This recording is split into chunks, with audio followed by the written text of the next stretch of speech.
digitizing some like weird things in the background, or making fun of me. So I know it's nice. It's nice. John, He how still was your could game? be. He still could be making fun of both of us. You Yes. just wouldn't know yet. Josh, how you doing, my friend? John is doing good this weekend. We are killing it. We had a great interview that we're really excited to tease for you tonight and to release in full tomorrow. It's a lot of snow here. I don't know about you guys. Probably not for you, Ted, right? Three to five. I mean, it was enough to say yes. That was a snow. That we got some snow, and it's on the ground. It's not like a dusting or anything. My dog was very freaked out by the snow. Took him out on a walk, and he like stops at the door, and he's like, "What the heck is going on?" So yeah, loads of fun. But things are good. I turned 30. Hey. which I'm not necessarily happy about, but it is what it is.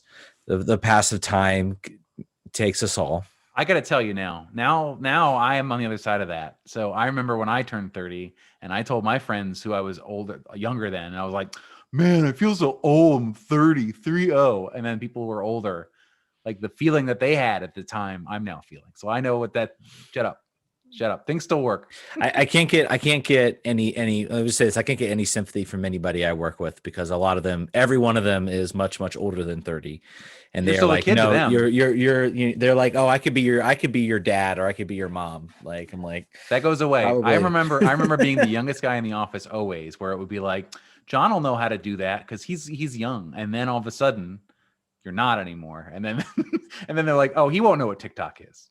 No, he's too old for that. Yeah, but I do. I know what it is. I'm still not quite on the TikTok train. I know what it is. I'm just not on the TikTok train. Anyway, we need a show TikTok. We need an RFK refugees TikTok. Maybe we do. I don't know. We'll see. I watch it enough to know all the memes. All right, we've successfully derailed this show in record time. Good for us. Let's jump into the news. We got of course the breaking news. We get to actually come in.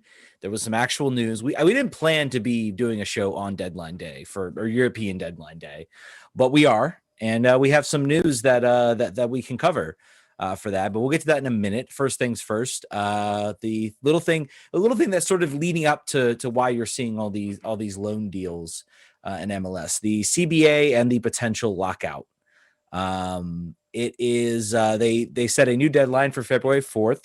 It was supposed to be, I think, like January 29th or something like that. Correct. It was the somewhat arbitrary 30-day deadline that the Players Association viewed as optional and the league viewed as complete, although they did extend it after the fact. But it's not looking great, folks. It's not. This is something that I expected this during the last negotiation, that this would be drawn out and everything like that. Everything came together. The question is, what happens when they reach that February 4th deadline? MLS is trying to turn on the charm offensive, but I think a lot of people around the league, the supporters, everybody's just kind of fed up, I think, with the owners. I think the players are too. There's been a big question coming out, and I'll give credit where credit is due, on the Allocation Disorder podcast with Sam Stejskal. And you can get that name. You can get that name with all those Polish J's and S's. Because I hear it all the time. But on the Allocation Disorder podcast, Paul Tenario, is the other person, I think, who's on that podcast. They have been saying, is this financial necessity or is this financial opportunism? And they've actually done, I think, a very good job of laying out that this is probably financial opportunism. Yes, the league has probably lost money, but a lot of these owners have made money over the pandemic. In fact, that's been a running story, is a lot of very rich people got richer through this pandemic, while a lot of other people got poorer and lost jobs. So there's very little sympathy for the owners going around and sort of how they've gone about this. The owners all had GameStop stock, I think is what we're saying. They were all big on GME. Yeah, and AMC stock. I'm not sure how that one's going. But, not great. Not great. But it's it's hard for me, I guess, as a fan. It's hard for any fan because you want to, you want to start playing the season. Yes, it's a pandemic. Yes, there's a lot of things going on, but we want to be excited about it. We want to get the schedule out. We want to start talking about games. We want to start looking forward to the season. We'd love to spend time talking about the new signings, and bringing people in. This league is making it really, really hard to do that with kind of what's going on.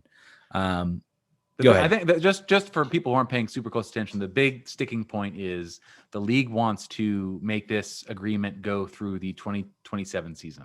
So whatever they decide now, they want to extend yet another year further. The players are not into that. The players, though, they're willing to play ball with money, but they want to. Well, if they're going to do that, they say, well, then let's make free agency happen sooner. What's some of the things that are non-financial? The league is saying this is a financial problem. What are some things that are not strictly financial in nature that we can get to make this worth our while? And the real question is, throughout all this, are the players going to go through with this? Is the Players Association willing to not play anymore to get those things or is the league going to just say, I think more likely the league is just going to say, if we don't get what we want, you won't play. And that's fine. We save money by you not playing.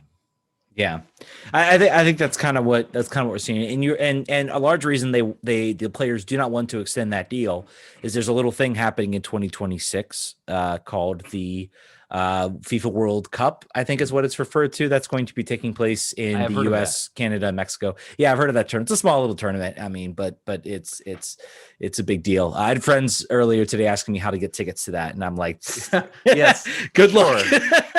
Yeah. So we can't do like a group. No, Ticketmaster.com/World Cup. Yeah, you put in applications and you get chosen. I tried to do it with my dad in 2006. It did not go well. Ted, we need to put in for media credentials if they play in DC. There we go. That's what we need to do. That's how we're getting in. There we go. I don't know though. I don't know if I want to go to FedEx Field, which is where it would be. Oh, I will. Fine. You don't have to go. I'll go. That's fine. It would be a tough decision to weigh. Let me just say that. FedEx is a dump. And even though I'm pretty sure, hopefully, probably by 2026, Dan Snyder will have his new stadium up on the RFK stadium plot. So maybe it'll be a bit different. We've got a question I want to throw on here real quick while we're still talking about sure. this. From Too Loud Adams, which is I think probably the only Loud United specific podcast out there, at least currently. Check them out. Does the MLSPA have a desire to incentivize longer contracts? MLS contracts seem to be so short compared to other top leagues in the world. Don't players want longer contracts and more job security?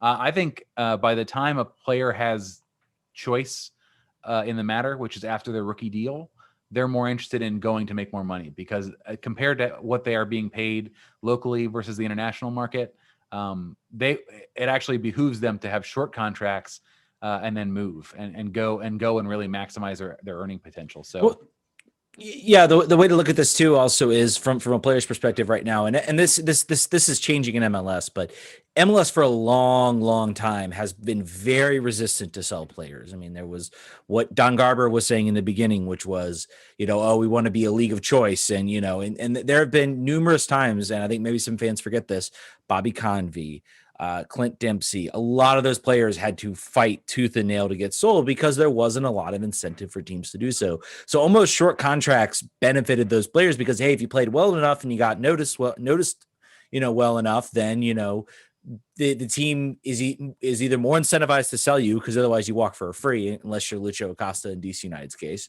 And we'll get to that in a little bit. I think that's playing into this Paul Arriola thing. And you're more incentivized to sell players and to get them off. So I think longer contracts would actually maybe hurt a little bit, especially in a league that is now very, very fastly becoming a sort of a jumping off point. And teams are being more and more willing to sell, and they're being more incentivized to sell. So I think that's playing into this a little bit, maybe why you don't see a lot of longer contracts. And MLS, of course, also loves their option years. So, you'll see the 2 years and an option and all those things like that. And we have 2 examples of that we'll talk about in about 5 minutes. Yes, exactly. So yeah, CBA, hopefully something to kind of wrap up that conversation. Hopefully something happens on that podcast. If you're looking for a even-handed approach, you won't find it here. We are definitely on the side of the players. We definitely think that the players should go for this. I think there's still a question of, how much, how many players would really be around by the 2026 season. Are they really going to care? It seems that they're pretty united on this front, which is good to see in a lot of ways, because I think there's some players that are saying, I don't really have the option maybe of going to Europe. This is the league I'm probably going to be moving around in. So, I want to secure my long-term future in that way. Secure the bag. The situation too, I think, is interesting that the Screaming Eagles, a bunch of different supporters groups across MLS came out with statements today directly backing the players, sort of not really being Switzerland about this, saying that for sure this is about, supporters are about the players, they're not about the teams, they're not about the league. So we encourage you to check that out. They have that posted on their website. But basically, overall, they're saying, and the thing that drew out here that I think is very notable, I'll read this little section. The most passionate of soccer supporters are drawn to the game because the club represents more than an entertainment business with a bottom line. It is the care of players and supporters with one another. The game is a bond between club and the community from which it springs. It is the dreams of a young player working to play for the home side. It is why DC United supporters helped fight to build an urban stadium and backed public money being spent to that end. It was backing DC United ownership in its hour of need, with the expectation that they would act as responsible stewards of our club. Yet now, amid the continuing global pandemic, MLS owners threaten to lock the players out, withholding our shared joy from us over recovering pandemic losses years into the future. MLS players, staffs, and officials have already sacrificed much in 2020, putting their health at constant risk and during long periods sequestered away from family. They're basically saying, like, we were here for you before when you needed, particularly at DC United, when you needed public outcry, support, and backing to get the stadium built, and that was an economic benefit to you at the time, and we want you to make sure that these players can play this year and play ball with them, so they don't get locked out. It's not just, I don't really know where Levy and Kaplan stand on that particular matter. We're never going to know that. But I thought it was interesting that James and the Eagles took such a definitive staking out point, and I saw a lot of the other groups do that too. And I'm encouraged by it. And I think as a show, I think we both support this standpoint. I think it's you have limited opportunities to have leverage in this situation as not being a player and owner. I think you get to use your soapbox here as the voice of the fans, saying that we want to see games played and we want the players to be made whole and to get what they want, and rather than, anything else. I think that's important to do. Yeah, exactly. Especially when, the players have come and they gave concessions to that CBA that they had negotiated. They gave concessions, like, it really does feel like they're the ones, and the league is trying their best to sort of maybe shift that narrative or to change that narrative. And I don't think it's working, because we know that the players came to the table and they said, okay, we're willing to do this. We're willing to give this. And the owners really haven't, done the same, or they've said, or I guess there are assurances that things would be safe. Oh, we gave in on that in some capacity. So, I mean, the fact that the players, I think, have given up the most of this CBA, and this was very much as close to a landmark CBA. The initial CBA they signed was a lot of changes. It was very, very generous to the players, and the owners seem to be retconning that.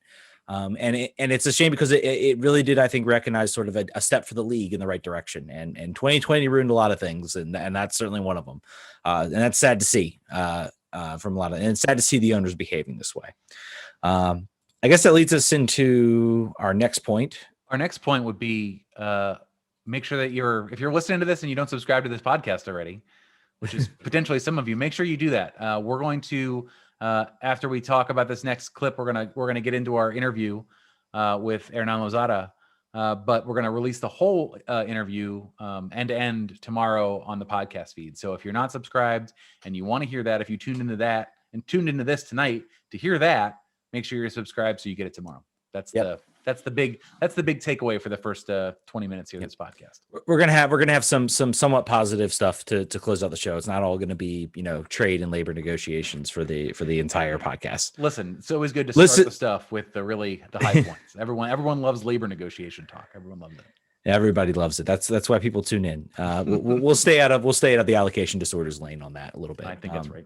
All right, but let's talk about, so there's the lockout, and this is kind of appears to be necessitating one thing we're seeing in MLS, which is certain players, and maybe also due to the later start time. MLS, right now would be probably talking about gearing up for the season. We'd be talking about, we'd be maybe have some like grainy, pregame footage at this point, but the pandemic has changed a lot of things, and one of that has been, of course, the start of the season, the projected start of the season.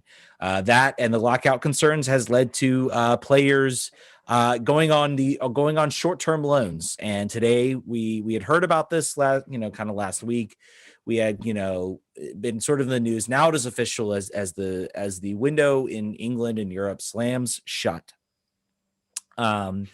Paul Arriola will be going on a short-term loan. Swansea will pay his wages. There'll be salary cap relief. There's no option to buy, but we'll revisit during the loan. That is code for where, if we don't make the Premiership, definitely not. If we make the Premiership, we'll talk. I think is the word. And the biggest thing about this deal is, of course, the owners of, if you're not aware, the owners of Swansea City are also majority owners of DC United, or there is shared ownership there. So I'm not sure. Now there is something to the effect, and there is still an option on Ariel's contract that Club Tijuana, his former Liga MX side, get a sell-on fee if he's sold. And that is that is apparently pretty sizable. So that can also dictate. I'll do some digging. I'll do some digging on that, but I know for a fact that exists, because at the time when he was signed, it was thinking that this was sort of a stopping off point. I'll have to figure out. I'm gonna do some digging right now. But John, let's start with your thoughts, because I have some differing thoughts on this. I am taking and I feel like this is like the third time I've quoted this movie. I am taking the Moneyball approach. When they lose that star player who I can't remember, and then the guy says, "I think this opens up a world of options for you." I have that kind of thought about this. If this ends up being the only time we don't see Paul Arriola in a DC jersey. Yeah. So I think I tweeted about this. I said, should DC United fans be happy about this? No. Should DC United fans be happy for Paul? Yeah. I think that's fine. I think that he's been a player that has talked about wanting to make it to Europe. I don't know that Swansea was his dream destination, but this is an opportunity that he would not have had probably so easily if not for the shared ownership. And I'm sure that part of the conversation about the extended contract that he got with DC after the injury or during recovery was about facilitation of these opportunities if they should come by. I'm sure he said, I don't want what happened to Lucho to happen to me. If something comes up, I want to go. If it's the right situation for me and my family and for the team, then I want to do it. So he's in a position now where he gets to go to a team that's doing well, second in the championship right now. They've had some injuries. He'll probably get into the lineup very quickly. Jordan Morris has already come in as a sub in his first game there. So there's real opportunity there for him to showcase his abilities. If he does well and they get promoted, best case scenario, he's playing in the most watched league in the world. He is at the peak of he's at his athletic peak. He is not the challenge. I think they're all, from Paul's side, it's all positives. There's nothing to take away from this as negative. He has had a lot of time in recovery. He's playing well for the men's national team. MLS may not happen, or if it happens, it's going to happen in a while. DC United is still a team that finished near the bottom, even though we have a new coach. There's not any new players coming in.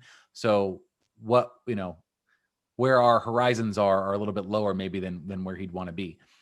So from a team perspective, from a DC United perspective, I'm going to get all through this, Ted. So I'm going to talk through the case, and then you can tell me why I'm wrong.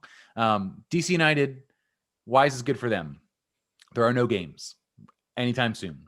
So why not get some salary cap relief in the meantime, not have to pay his wages while you have no money, and then also showcase him, because if he wants to go, showcase him so that if he goes, you're going to get more money theoretically.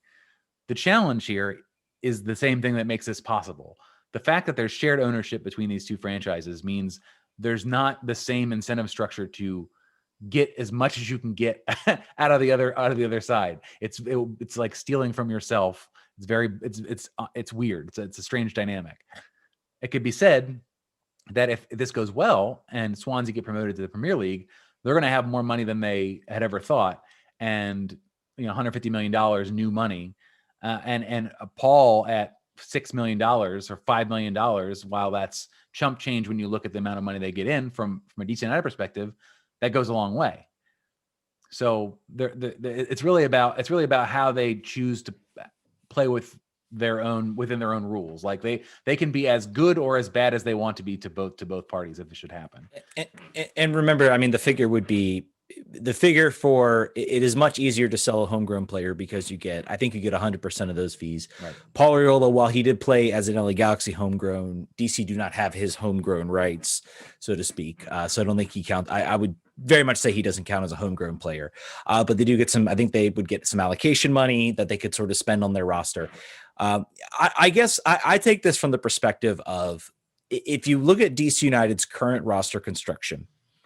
And I fully agree with you. I think from a DC's perspective, short term, this does not make the team better. No. And we'll decidedly we'll see. I bet they're gonna. I think they're gonna kind of just go out in this first month. But what I will say is, if DC had gone out and hired, I'll say Dave Sarakan. I'll just throw Dave Sarakan's name out there. So hired an MLS retread, I would be more upset about this. They went out. They hired Hernán Losada. They hired a guy who is now a project. You have now said we are now a project that we are building towards the future. The biggest thing I thought when they got a coach coming in, and the biggest reason why I didn't think they were going to go this route, was because I was like, there isn't a lot to build here. There's set contracts now that this team has with Paul. And I'm not saying they shouldn't have signed. They definitely deserved and should have made sure to lock down Paul Arriola. If only to sell him, right? Yeah, if only to sell him or only to move him on, but also to have him locked down for that season. But there's not a lot of room. There's not a lot of room in DC's roster right now. They are very much set. Moving Paul kind of changes that equation, and DC is spending a lot of salary budget and a lot of stuff on wingers. You have Yamil Assad, you have Edison Flores, you have Julian Gressel, and you have Paul. You also just signed drafted somebody who plays as a forward, which will probably, I think it's looking like he's going to shift to the wing in Smith from Clemson. So in a way, this kind of opens things up a little bit for Losada maybe to go in, and there's some roster space, there's some cap room where he can go and say, okay, now I have some, Dave can say, look, we have some room now. We can kind of get some players in that maybe, we don't have a whole lot of room, but we have a little bit more than we did if this happens. And the worst case scenario really is he maybe doesn't perform as well and he's back in the DC lineup. I mean, that's really the worst case scenario here. Maybe an injury. That could also be it. But assuming no injuries, right. The worst case scenario is that he's back in the lineup. And this is also a case for Paul. If you haven't been paying attention lately, there are a lot of Americans. He was viewed as sort of the young up and comer during 2018, and I think some of that Christian Pulisic basically left that unscathed. Paul got kind of dogged with that a lot, and I think you look at all these up and coming Americans. Matthew Hoppe. I think it's a large reason why Jordan Morris is out there pushing to Swansea is because the U.S. roster got a lot competitive very, very quickly. There are American players now playing for Champions League level sides, playing in Champions League, starting in the Champions League, winning top trophies in these European countries, and not in Bulgaria or Switzerland or something like that, in Italy, in Germany, in England, playing week in and week out. There is a ton of, especially at Paul Arriola's spot as well, a ton of competition that's emerging, a lot of young competition that's starting to play well. There are players now that are going over there. So for both Jordan Morris and Paul Arriola, this is about keeping yourself in the national team picture for him. This is why this is incredibly an important move for him to sort of reemerge himself into that picture. And if he makes it into the Premiership, then he's now back into that conversation. So I think that's driving this. That's driving this as well. Along with getting games and staying fit. It's about staying in that national team picture. I think Paul is the name written in pen on Berhalter's sheet, no matter where he's playing. I feel like he is he's been playing as a dependable starter before the injury and after the injury. So I think you're right that as the level increases and the options proliferate for Greg to choose different players, it's important to make sure that you're putting yourself in the best position to be competitive. But I think that he really likes what he brings to the table, regardless of where he's playing. So, I mean, you have convinced me in a lot of ways that by hiring Losada, you're saying this is a multi-year thing. Mm-hmm. And he hinted at that in the interview a little bit about, hey, this is going to be I'm going to learn, I'm going to be a longer process. And I think that is, pushing this, I guess I think some people, have hopes, and there's some people that are upset about it. And they're like, oh, what is the team doing? They're losing a player. You got to look at this from a perspective of, let's see, let's see what this team can do now. They have a new coach. They have a direction they are going. This is where we wanted to, we want to be in a position where our players are desired and are being bought. Mm-hmm. At the end of the day, that's what soccer is. Unfortunately, it's that this sport is not other sports. It's a global market, and we are a league and a team that has to do that to stay competitive. And while I think, regardless of the setup, I think this will make us worse this year. I think he is our best player, regardless of where he plays on the field, and we will be worse for it. And I think it's very hard to find, I think, his value to the team. And if you saw the drop off in performance last year with him not on the field from previous years with generally the same roster with some changeover, his value to the team exceeds whatever transfer fee they're going to get. Specifically if, as you brought up, and producer Brian did some work for us, Tom Bogert confirms that Tijuana has a significant sell-on clause. So whatever that number you're going to get from yourself, you're also going to lose a percentage of that. Plus you're going to lose a percentage to the league. So then you're really talking about salary cap relief and maybe a little bit of change. And getting to that, I mean, we talk about, I think the Lucho, I'm going to say the Lucho Acosta debacle, regardless if there were other extenuating factors, we've never really gotten, I guess, a full confirmed story of what happened. There was a lot of rumors flying around. It was a crazy night. It feels like a decade ago. It really does. But I think that causes players looking at this league as, hey, here's a jumping off point, and then be, oh, well, DC United's interested in you. Oh, they're the ones that, they bungled up Lucho's, transfer, he's now at Atlas. I don't know about that. I'm going to have second thoughts. If you can, if you show a willingness to sell players, and also it affects academy players too. And Charlie Boehm has talked a lot about how there are academy players that did not want to go to DC. DC academy players, there are a lot of parents that just said, no, we're not going to do that because of what was happening, not getting playing time, kind of their careers kind of wilting away. So there was a lot of that was going on. I mean, it led to Eric Williamson, regardless of how the team felt about him.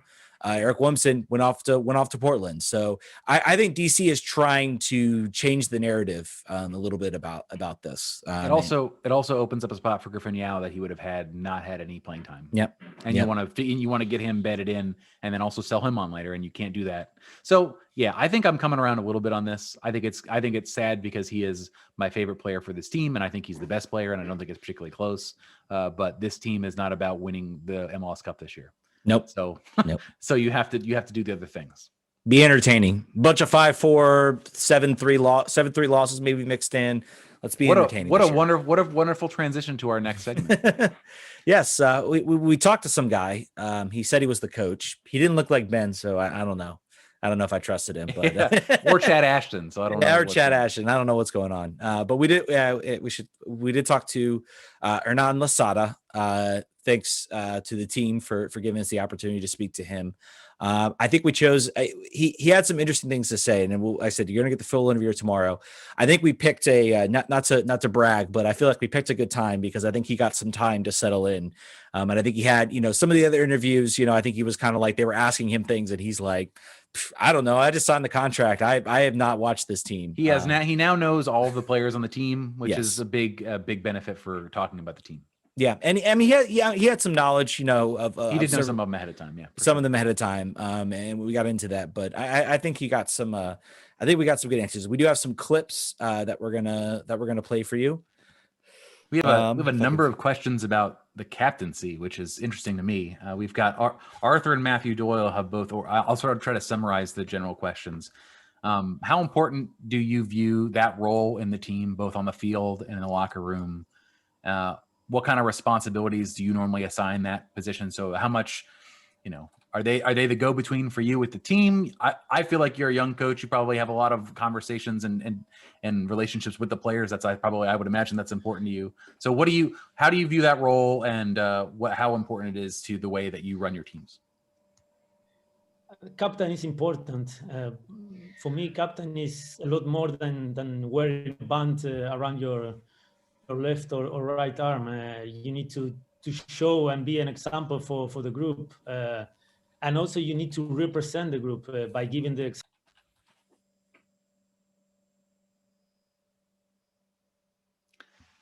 Well, I think we have a video freeze here. Yeah. So let's just sort of talk about what he was getting at.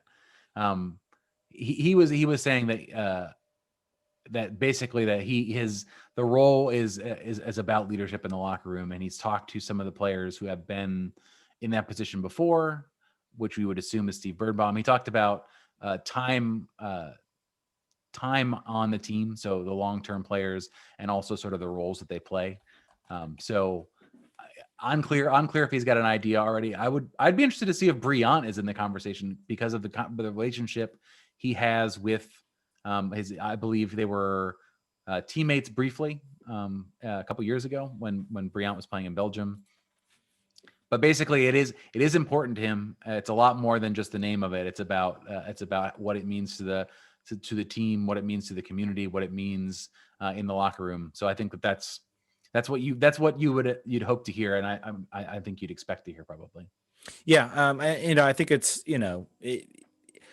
it's maybe a little bit of a generic say it's more than just what's on the badge. I mean, but there is a lot to that, and I'll be curious to see. That's always the thing. Maybe you don't want to rock the boat too much in your first year. Maybe I don't think there's any indication that Birnbaum hasn't been doing a good job as captain. Nope. He's certainly one of the more senior players out there on the team, and this team is going to need a leader in central defense because the way Losada plays is very attacking. At least that's what he's claiming he's going to say.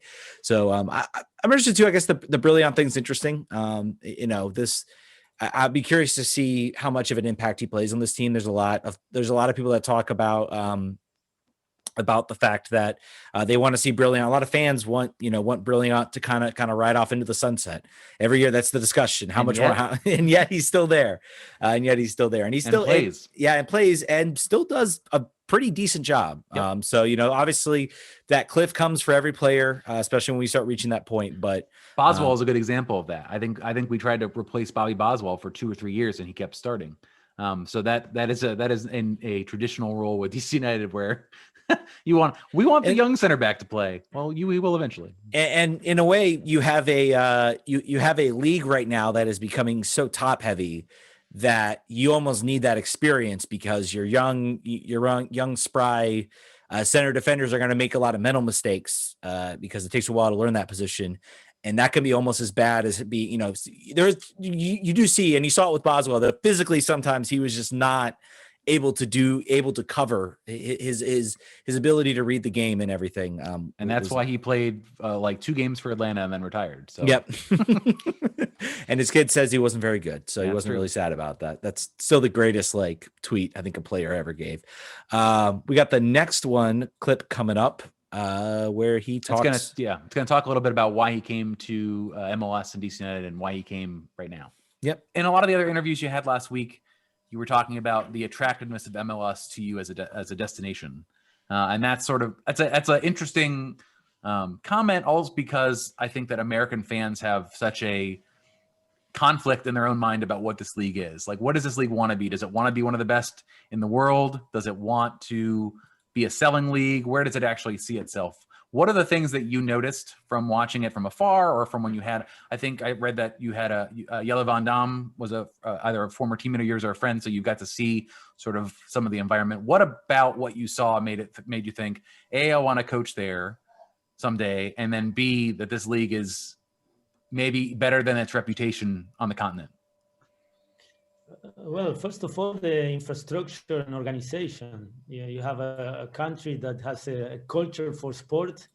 You guys are very competitive since you are kids, since you are young, starting with universities, at school, and that attracts me a lot. That winnings mentality and organization and infrastructure that you have been building on the last couple of years. When you see the stadiums that many teams are now building are not anymore the old ones where you are using for American football, baseball, concerts. No, now every club is building his own stadium.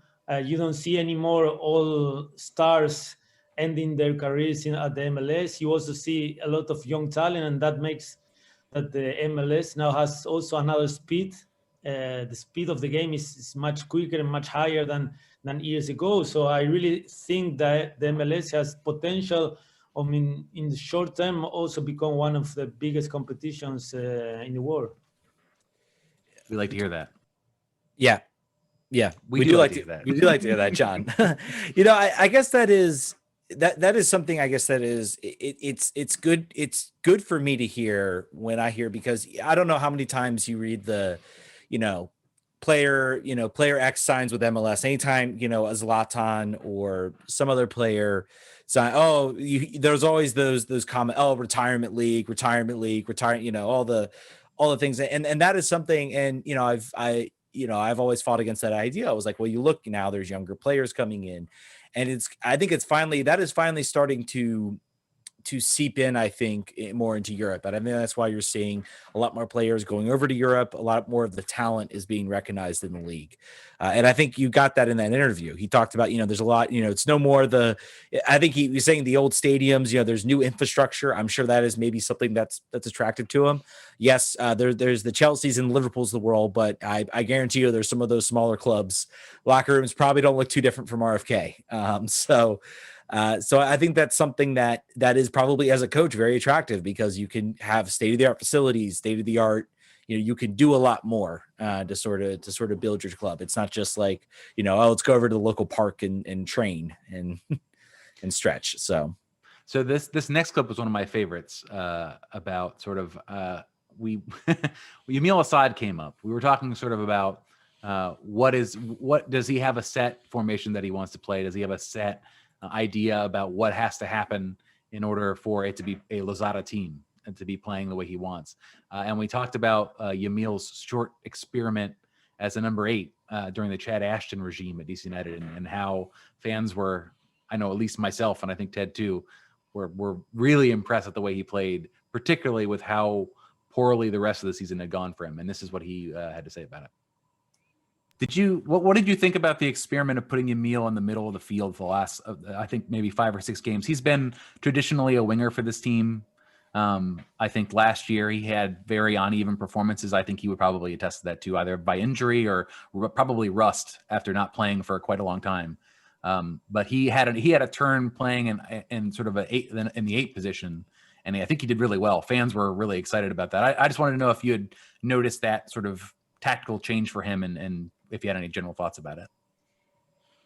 Yeah, I know him from Argentina. He used to be a winger, like you say, where he can make his actions on, especially those 1v1 situations against the line. But I also think he could be a creative offensive midfield player that with a little bit more of freedom and closer to the 16 of the opponent. He could be dangerous. I saw those games that you mentioned where he played more as a mixed controller / offensive midfield player, more number 8 position. He did it quite well, but I don't believe that's his best position. Yamil, he needs to play close to the 16 of the opponent, where his actions could be dangerous and where you can create scoring chances or give assists. The closer to the 16 of the opponent, the better, I believe. Got it. So the new coach does not agree with my tactical assessment. So already he's starting off at a really wrong foot.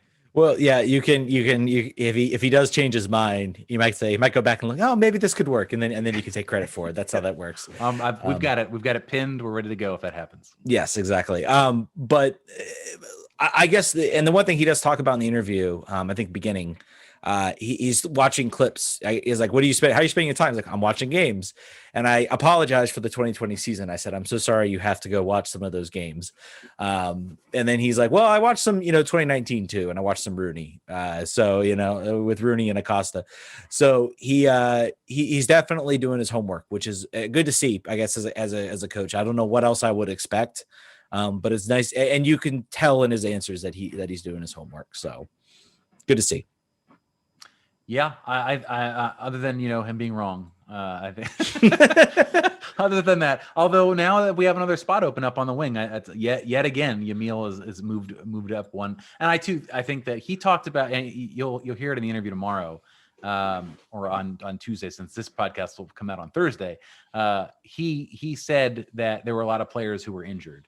Mm-hmm. And that affected. We know that Edison Flores was injured, and that was affecting the way he played. He did not have the season he wanted, but I think there were other players too who were dealing with injuries throughout. Yeah, so that's something to consider. And I'm not sure it might. Let's play the next clip coming up, and then we'll get into that, where he talks a little bit about sort of how he wants the team to play.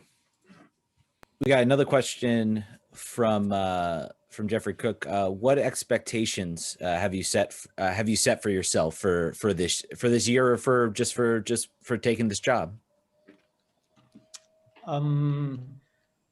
Expectation number one is to have an identity, that we all know when you are watching DC United what kind of game we are playing. What was the plan? What are we doing? What are we doing when we have the ball, and what are we doing when we don't have the ball? For a neutral supporter, you put the TV on and you watch DC United, you know what kind of team we are. I think that's the challenge number one, to find the right identity for this roster. Hernán, it's like you were listening to our podcast a couple weeks ago. That's a verbatim thing I think we've been asking for about a year. Is that so? That's wonderful to hear. Yeah, I couldn't resist it. Yeah, you could. I couldn't help myself. It was very interesting. I think in the interview we brought up, and I have to think he may have been listening to some of the other like MLS podcasts and everything. I know on the Extra Time radio podcast with Matt Doyle, Matt Doyle has raged against this idea that DC can play a 3-5-2. He's like, oh, they don't have the ability to do that. And he was very quick to, I think in the podcast, to say, look, how I played at Bear Scott is not how I wanted to play in the future. I hope our stream, the video just died on my end. Hopefully everything good. But the way I played at Bear Scott is not, I played it because that those were the players I had to play. It's not necessarily how I am going to play in the future. And I'm gonna look at the squad, and I'm gonna assess, and I'm gonna pick the best way I think this team can play. And that's comforting to hear. I have been somebody who has raged against the idea that coaches, I think, get too caught up in this idea of like, this is the way I'm playing, and we're going to play this way. And I'm like, no, you should look at your squad, and you should pick the best way that your squad can play, that you players you have. If you don't have a Manchester City or Liverpool sized budget, maybe you shouldn't try to play ticky-tacky soccer unless you're really, really good at scouting those guys and really good at finding those guys. Because I know it's possible with lower budgets, but it's a lot harder, especially in this league as well. So I was comforted to hear that he wants to establish an identity, but he's not going to hold to a formation or a particular style of play. He's going to choose what he thinks is most effective, and that's really what the goal of any coach should be. Yeah, I said it. This is we have been talking about the idea is that I would love for. If a neutral was talking about DC United, they could say what we played like. Mm-hmm. What are we going to do to the opponent? What do we set out to do? And it seems like he's got that in mind. It doesn't necessarily mean a set formation or a set lineup, but I think that there's an idea of a style of play that he wants to implement that will become DC United. And I think you and I and all of the rest of the fans are ready for something new to be that. We don't know what it is yet. It seems he talks about it in the rest of the interview, which again, make sure you're subscribed to RFK Refugees podcast on whatever podcast app you use. We're on it. But he talked about 6-5 versus 1-0. He talked about it's about making the supporters who make this team and this league and this club a culture and dynamic and a family, and also the neutrals that watch this game make it worth their while. There's a lot of other soccer they could be watching. Let's make them want to watch the DC United game when it comes on FS1 versus anything else that they could be watching. That's great. It used to be like that. I think MLS showed a clip from 2007, and I was watching Jaime Moreno and Luciano Emilio like link up on a shot, and it was almost like watching like something from like it was very much like a different era. It was at RFK Stadium, so like there was no classification, but it was like, when's the last time? I mean, I know there've been moments, there've been stretches, when's the last time? I just I remember 2007, 2006. I was excited to go watch a DC United game, and I've had that in small spurts. I've had that in last part of 2018 or last part of 2016. I was like, oh my gosh, I get to go watch DC. But a lot of the time, for about 10 years now, it's been like, all right, I got to go watch DC United. Hopefully maybe they'll surprise me this time, so yeah, I'm excited to see that. I'm excited. I want to see some nice attacking, fun soccer. I want to be enjoyed. I want to be entertained. That's right. So it benefits us personally and it benefits us professionally. Yes. Yes. Do both of those things. So that's the part of that is the clips we've put together for this show. There's a lot of other great questions he answers from us. There's a lot of great questions he answers from the fans. So make sure that you listen to that full podcast on Tuesday, and make sure you're subscribed. Yep. Let's go on to the rest of the show. There's actually even more. Yes. So there were some contracts finalized in the last couple of weeks that we've got, one player going out the door with Paul going to Swansea for at least until May. Chris Adoyatsum, who had been one of the players that was negotiating with the team, signed a 2-year deal with a year option, which is the thing we were talking about before. MLS loves their options and loves to control players' destinies. Felipe also re-signed 1 year with another player option, which I believe is what we predicted would happen as they were negotiating that. It was very much an idea of he's not going to come back till the end of this year. Let's give him another year also. I will put on, there's about, in my opinion, a 75% chance Felipe ends up on the coaching bench next season. At this point, he's 31. Oh, he's 31. Okay, so he's younger than I thought. I'm sorry, I thought he was a little bit older. Never mind. I think that maybe that option, depending on how he plays, maybe that option is exercised. Ted's feeling very old at 30 now, so now he's just assuming everyone at 31 is falling apart. Yeah. Yeah. Also today, there was a tweet that came out that Losada is adding Nicholas Frutos to his staff, the former teammate of his, and he's currently on staff and has been on staff at Anderlecht, which is a team that's always in Europe, always playing in either Champions League or Europa League. So that was, I believe, I think he was given one spot for the coaching staff. We're retaining a lot of others. I know that we lost Nolan Sheldon to Austin. So there was at least one spot, and Chad Ashton and Zach Thornton have been retained. So they may add more, they may not. I would imagine they don't in this year and sort of this resource constrained environment. They probably will just say, this is what we've got to work with. But it's good to have a familiar face and someone that knows him. Yeah, I mean, it's very clear. I mean, Zach Thornton is the goalkeeper coach out there, longtime legend MLS goalkeeper. Chad Ashton, I'm sure, will bring. There's always arguments about his competency as a coach and everything like that. I think he showed. Results said he did all right. In fact. Yeah. Last part of 2020, he showed something. So I've always thought there was more. There was a lot of people that on the big soccer boards and everything that thought that Chad Ashton didn't know what he was doing. I've always pushed against that. I think he's a very good coach, but I think he will bring also, I think he will know the players. He'll be able to help both Losada and the coaches and Zach Thornton as well. But I think that'll certainly help. That'll certainly help for him in that regard. So I'm glad they're retained. We'll see what happens the next season. I'm sure this is maybe it's once they get their feet wet, Losada's like, nope, I want to bring in some different guys. So thanks, but no thanks. But let's get to the draft, which feels like forever ago. It does. I think that this year, the draft choices are more important than they will have ever been. They will have been for many years. Yeah, This is about signing players who can fill bodies that can fill roster spots that don't cost you very much money and that can provide depth. And they're going to keep. I will bet decent money that all three of these guys are offered.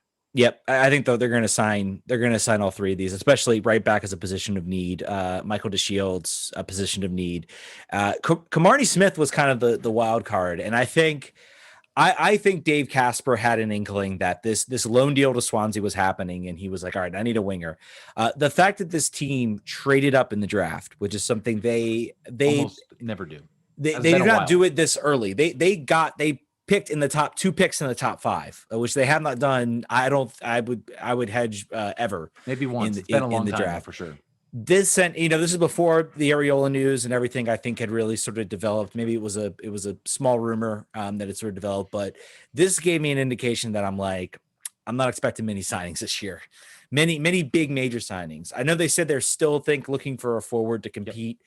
Maybe this Areola thing opens something up where they fill that third DP slot with the idea, maybe they sell Areola.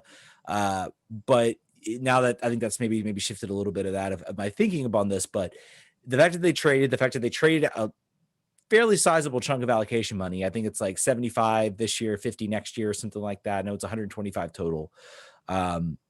So this seemed to indicate to me that these were going to be maybe the biggest signings coming into the club. And I know there are fans out there that will not be happy. I am expecting some very unhappy when the season starts getting started. There's going to be that one fan who's going to be, or several fans are going to be like, what does the team sign? What have they done?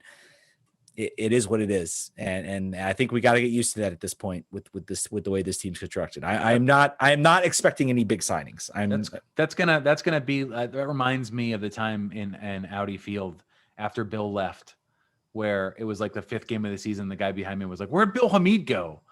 And then I was like, I feel like that guy's a season ticket holder. Yeah. Like he didn't know. So I think that you're right. There's going to be people that are very confused where Paul went. And also who are these jamokes from college that I've never heard of. We're not gonna pretend to be Travis Clark and give you sort of the rundown. In the intervening time, there's been a lot of I think Black and Red did a good rundown. I'm sure that you can go to Top Drawer Soccer and see what Travis wrote about the draft in total. The draft itself was kind of crazy. I sort of expected that. The consensus number 1 did not go number 1. There was the guy from Virginia Tech whose name I can't remember, went number 1. So that was kind of surprising. And even Michael DeShields was a little bit surprising because there was at least a Generation Adidas defender out there who actually went in the next pick.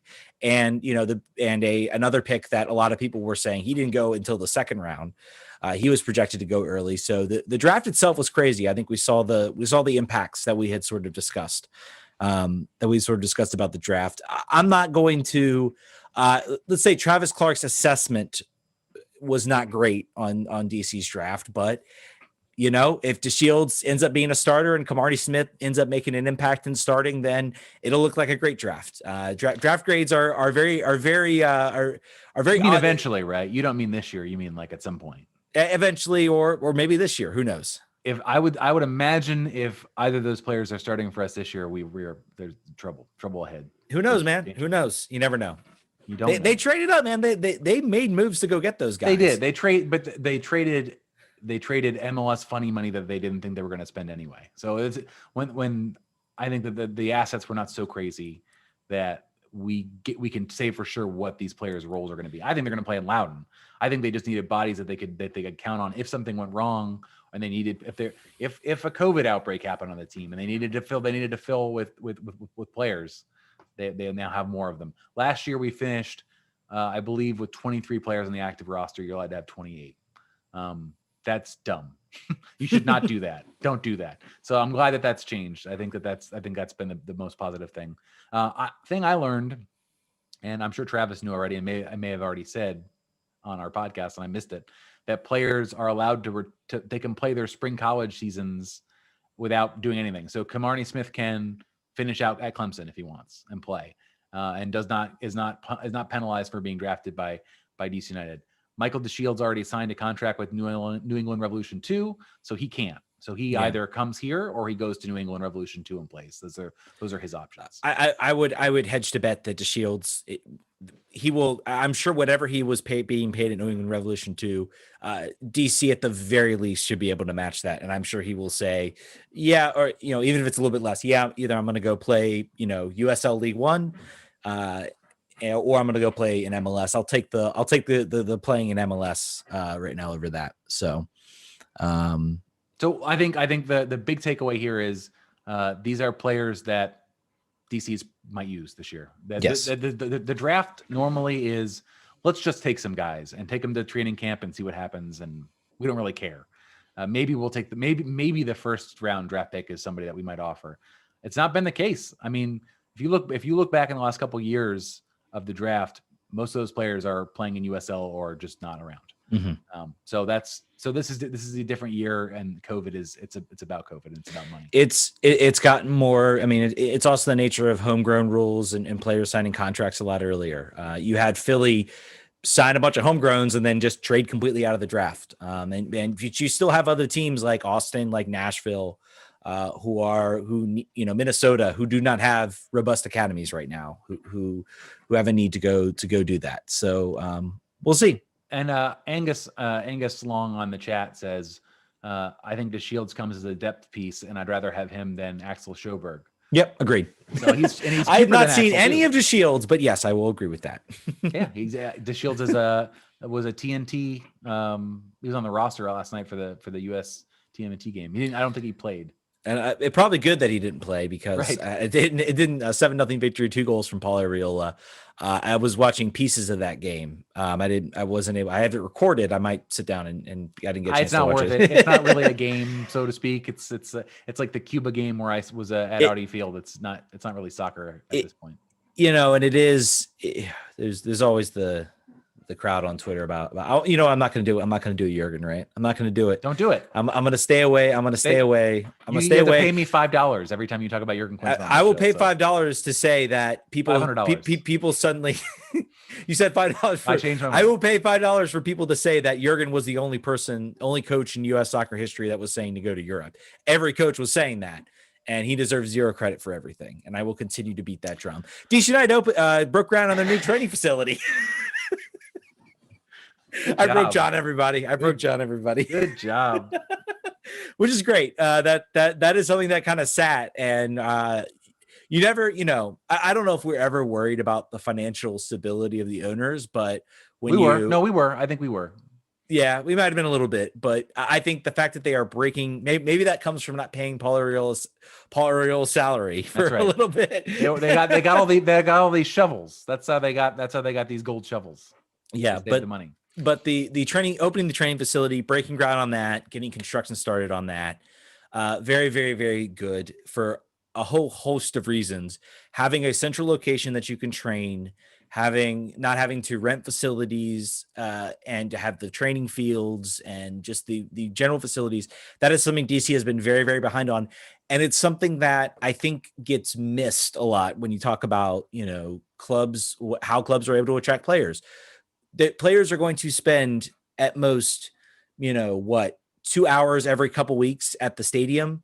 The training facility is the main driving point where they're going to spend a majority of their time. The off season, they're going to spend the time during the week when they practice. So having those, if you're spending most of your time there, not to say your stadium can be crap, but it's important to have good training facilities, and that's something DC's been missing for a long time. So I would argue this is a more important venture, more important development than DC's had in a long time. Bigger than a new signing because it's going to attract new signings. So here's the big chunk here of relevant.